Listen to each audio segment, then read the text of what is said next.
a plumber, or any other businessman," finished Nadina. "It should not surprise us. That is what the Colonel has always been, an excellent man of business.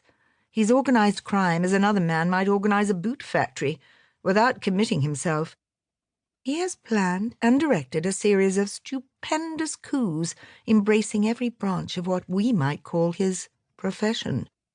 Jewel robberies, forgery, espionage, the latter very profitable in wartime, sabotage, discreet assassination. There's hardly anything he has not touched. Wisest of all, he knows when to stop. The game begins to be dangerous. He retires gracefully with an enormous fortune."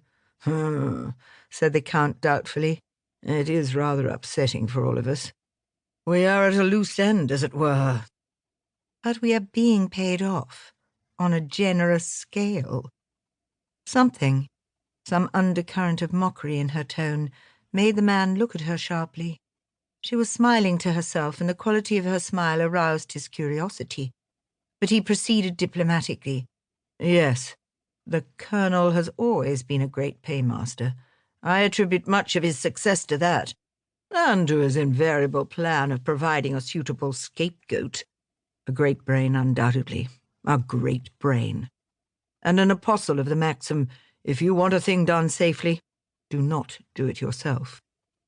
Here are we, every one of us, incriminated up to the hilt, and absolutely in his power, and not one of us has anything on him." He paused, almost as though he were expecting her to disagree with him, but she remained silent, smiling to herself as before. "Not one of us," he mused. "Still, you know he is superstitious, the old man. Years ago, I believe, he went to one of these fortune-telling people. She prophesied a lifetime of success, but declared that his downfall would be brought about through a woman." He had interested her now. She looked up eagerly. "That is strange, very strange. Through a woman, you say?" He smiled and shrugged his shoulders. "Doubtless now that he has retired, he will marry some young society beauty who will disperse his millions faster than he acquired them." Nadina shook her head. "No, no, that is not the way of it. Listen, my friend. Tomorrow I go to London." "But your contract here?" "I shall be away only one night, and I go incognito, like royalty. No one will ever know that I have left France. And why do you think that I go?" "Hardly for pleasure at this time of the year. January, a detestable foggy month. It must be for profit, eh?" "Exactly." She rose and stood in front of him, every graceful line of her arrogant with pride. "You said just now that none of us had anything on the chief. You were wrong. I have. I, a woman, have had the wit and, yes, the courage, for it needs courage, to double-cross him. You remember the De Beer diamonds?" "Yes, I remember. At Kimberley, just before the war broke out. I had nothing to do with it, and I never heard the details. The case was hushed up for some reason, was it not?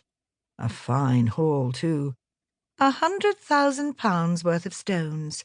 2 of us worked it, under the Colonel's orders, of course, and it was then that I saw my chance. You see, the plan was to substitute some of the De Beer diamonds for some sample diamonds brought from South America by 2 young prospectors who happened to be in Kimberley at the time.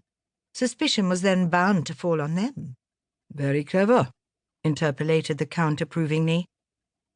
"The Colonel is always clever. Well, I did my part, but I also did one thing which the Colonel had not foreseen.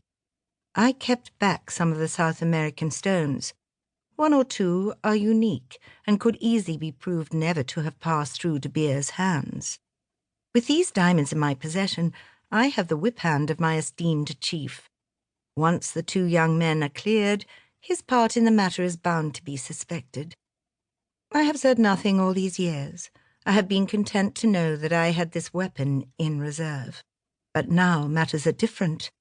I want my price, and it will be big. I might almost say a staggering price." "Extraordinary," said the Count. "And doubtless you carry these diamonds about with